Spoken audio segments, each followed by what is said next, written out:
true fact or bullcrap, Okay. which is you can't buy dildos in Alabama. Bullcrap. True fact. What? Thinking of visiting the heart of Dixie?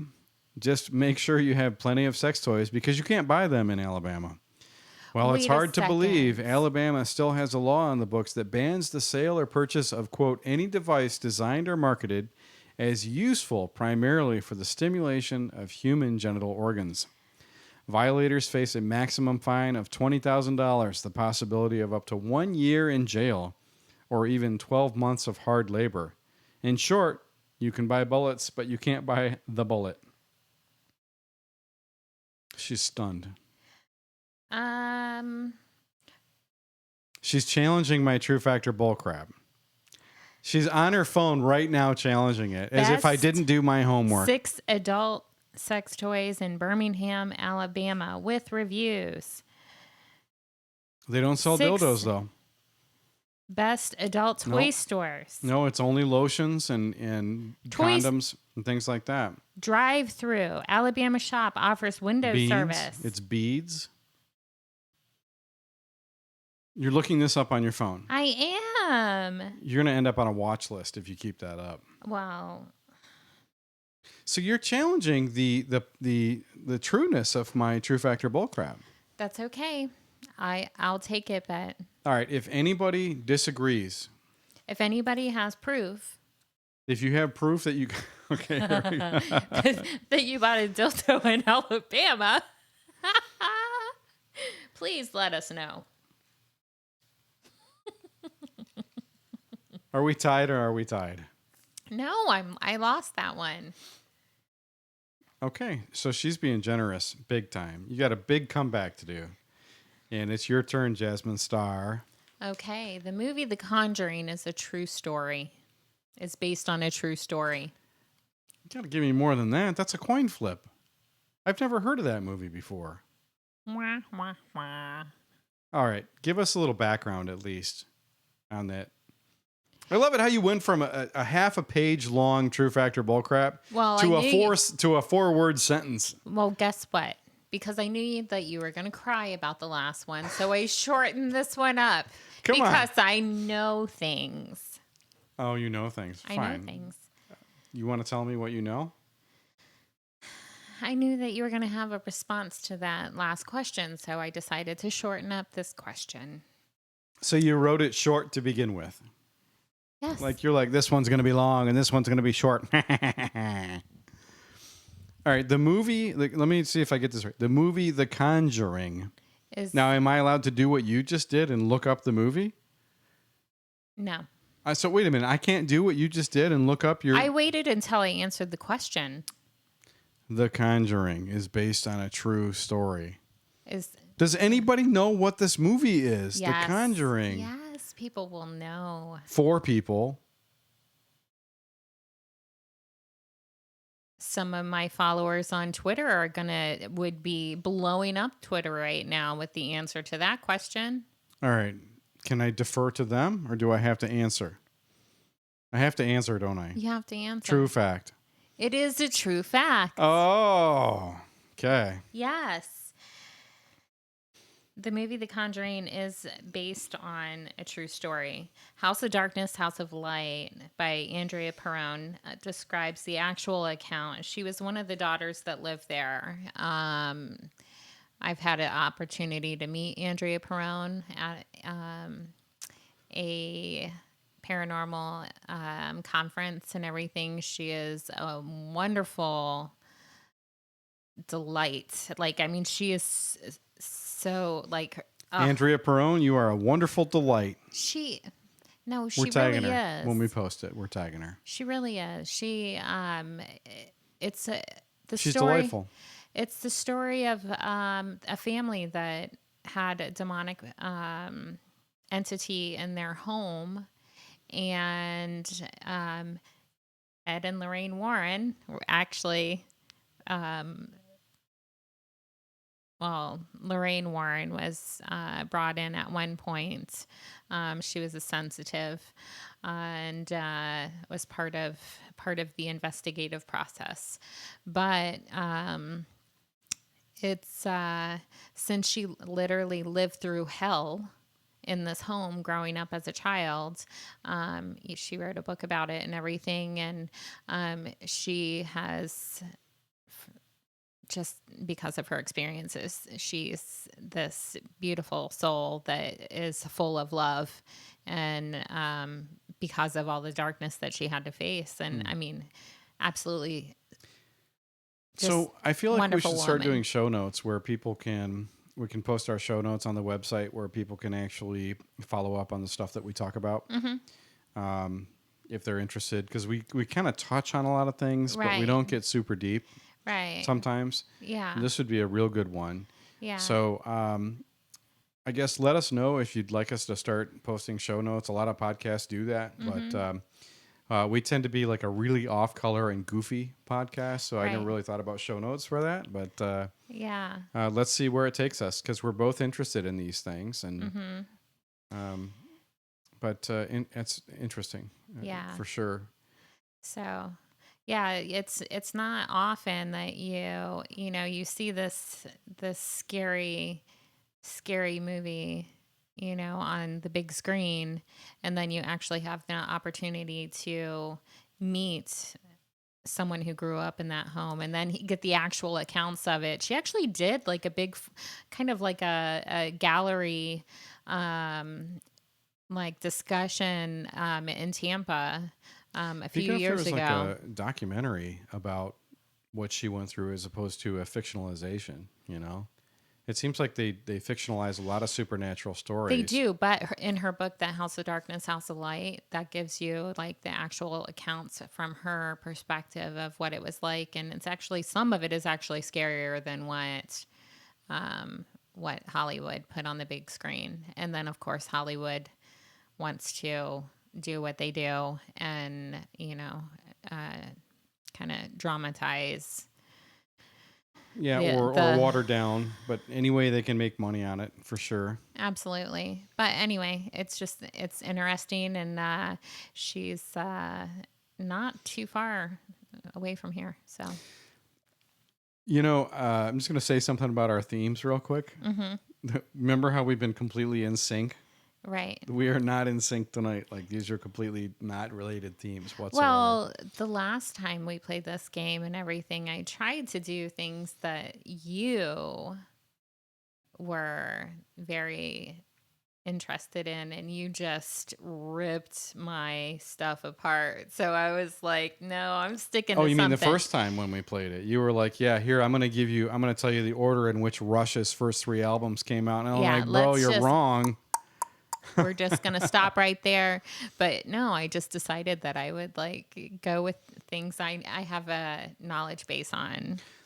You do. And you are an expert on many things spiritual. Yeah. And so we'll leave it at that. I would like to consider myself a metaphysicist. So Try saying that 5 times really fast. But I got that one right, and we're on round 4. So in order to lose by 1 point, you have to answer this one correctly. According to an American Psychological Association survey, 45% of women are not satisfied with the size of their partner's equipment. True. False. It's higher. Okay, do you want me to repeat the question?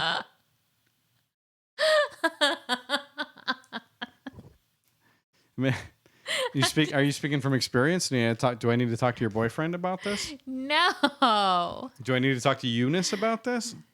No. Okay.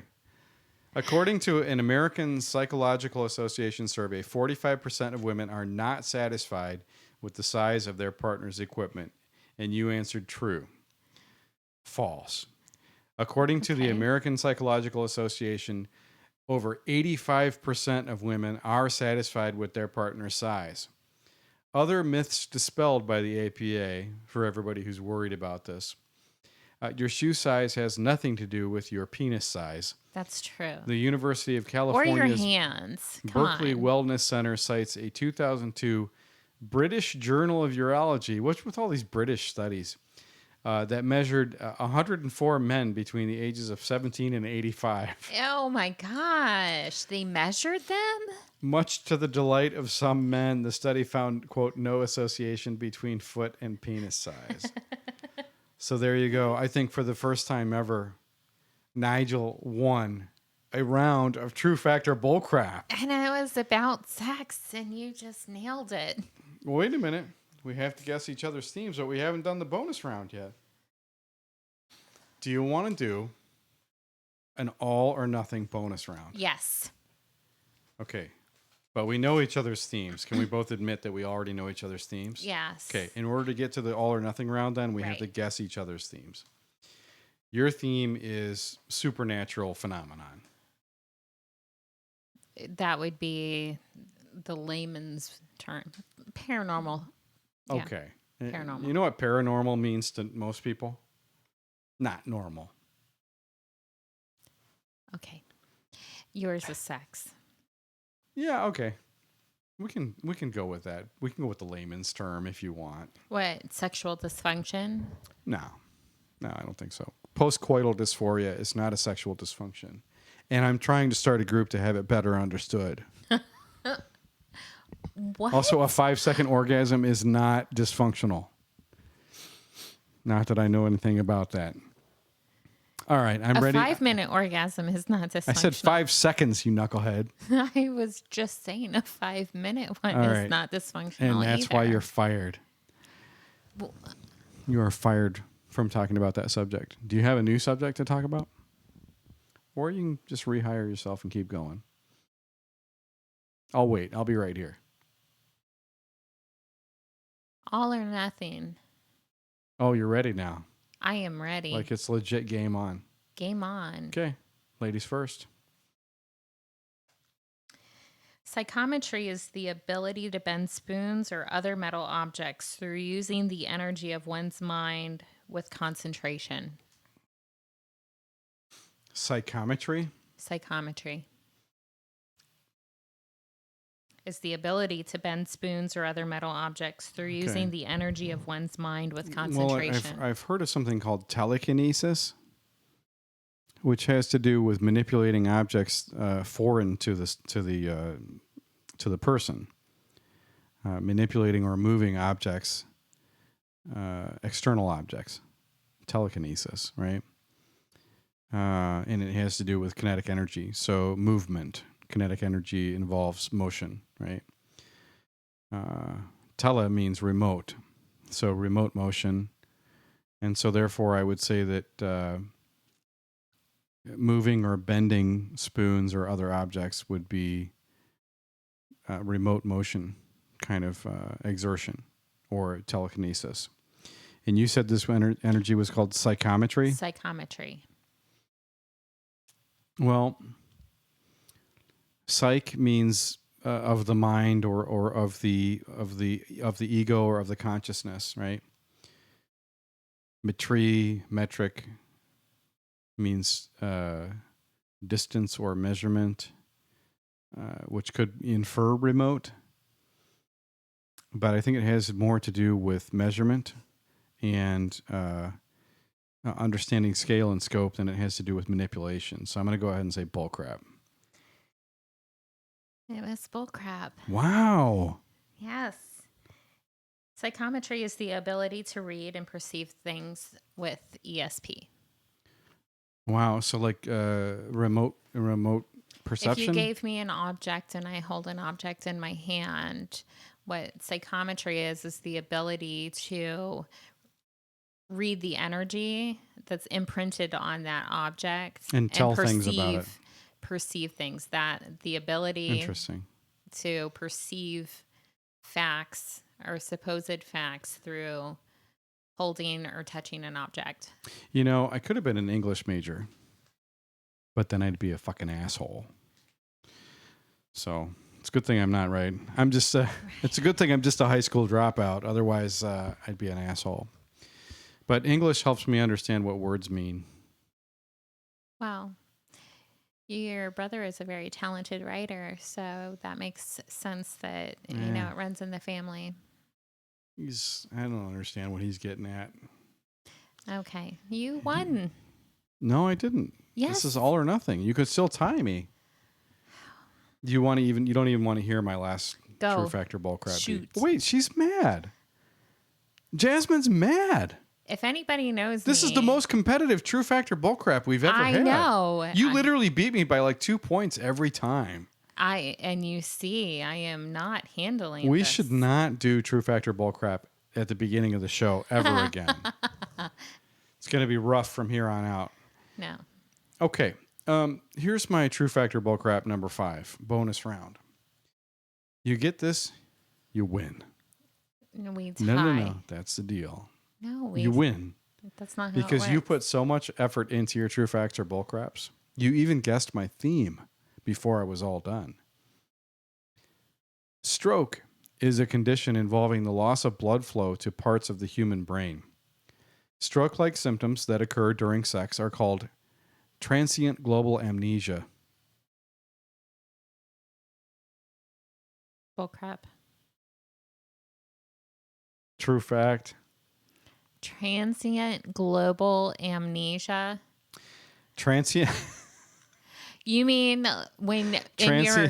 Okay, so in your 5 seconds that somebody's going, oh, that's their stroke-like symptom? No, they're having... What do you think people sound like when they have a stroke? Come on. Can't even do it. Everybody sounds different.